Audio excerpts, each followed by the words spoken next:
നമസ്കാരം. ബഹ്റൈനിലെ ചെറിയൊരു ഗ്രീൻ ഹൗസിൽ ചെയ്ത പാവയ്ക്ക അല്ലെങ്കിൽ ബിറ്റർ ഗാർഡിൻ്റെ കൃഷിയാണ് ഇന്നത്തെ വീഡിയോയിൽ ഉൾപ്പെടുത്തിയിരിക്കുന്നത്. മറ്റു കുറച്ച് പച്ചക്കറികളും ഇതിൽ നട്ടിരുന്നു. നാച്ചുറൽ പോളിനേറ്റേഴ്സിൻ്റെ കുറവുണ്ടായിരുന്നതിനാൽ ഹാൻഡ് പോളിനേഷൻ വഴിയാണ് കായ്കൾ പിടിച്ചു കിട്ടിയത്. അതിൻ്റെ ഒരു വീഡിയോ എങ്ങനെയാണ് ചെയ്യുന്നതെന്നുള്ള ഒരു വീഡിയോ ചെയ്തിരുന്നു മുന്നേ. താല്പര്യമുള്ളവർക്കത് കാണാം.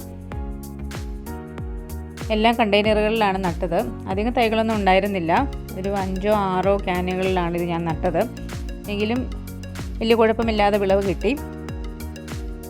ഹൈബ്രിഡ് ഐറ്റമൊന്നുമില്ല, സാധാരണ പാവലിൻ്റെ വിത്തുകളാണ് ഞാൻ ഉപയോഗിച്ചത്. പഴുത്ത പാവലിൻ്റെ വിത്തുകളെടുത്താണ് ഞാൻ നട്ടത്. ഏകദേശം 5-6 മണിക്കൂർ കുതിർത്തതിന് ശേഷമാണ് നട്ടത്.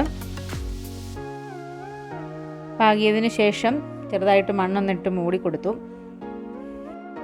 അടിവളമായി ആട്ടിൻ കാഷ്ടവും മണ്ണിര കമ്പോസ്റ്റും ഉപയോഗിച്ചിരുന്നു. പിന്നീട് അധികവും ലിക്വിഡ് ഫെർട്ടിലൈസറാണ് ഉപയോഗിച്ചത്. വിത്ത് മുളപ്പിക്കുന്നതിനായിട്ട് ഉപയോഗിച്ച വെള്ളത്തിൻ്റെ കൂട്ടത്തിൽ കുറച്ച് സിനമൺ പൗഡർ, കറുവാപ്പട്ട ചേർത്തിരുന്നു. അതാണിപ്പോൾ ഒഴിച്ചു കൊടുക്കുന്നത് കാണുന്നത്.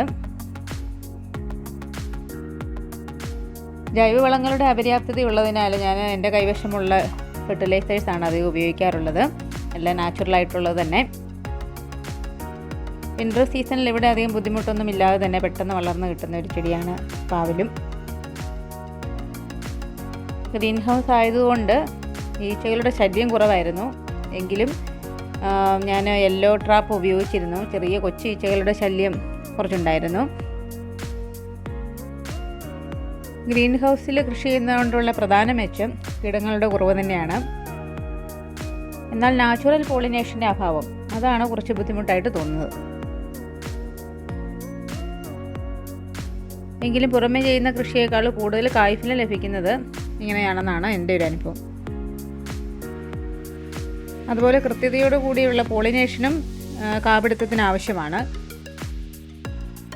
കായകൾ കൂമ്പിപ്പോകുന്നതിന് മുന്നേ തന്നെ, കുറച്ച് സമയത്തിന് മുന്നേ പോളിനേഷൻ ചെയ്തെങ്കിൽ മാത്രമേ അതിൻ്റെ റിസൾട്ടും ലഭിക്കുകയുള്ളൂ.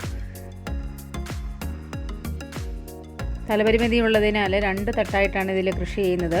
താഴെ ഭാഗത്ത് ഇതുപോലുള്ള വള്ളിയായി പടർന്നു പോകുന്നവയും മുകളിൽ തട്ട് തിരിച്ചെടുത്ത് ക്യാപ്സിക്കം, സാലഡ് ഐറ്റം ഇതൊക്കെയാണ് ഇവിടെ കൃഷി ചെയ്യുന്നത്.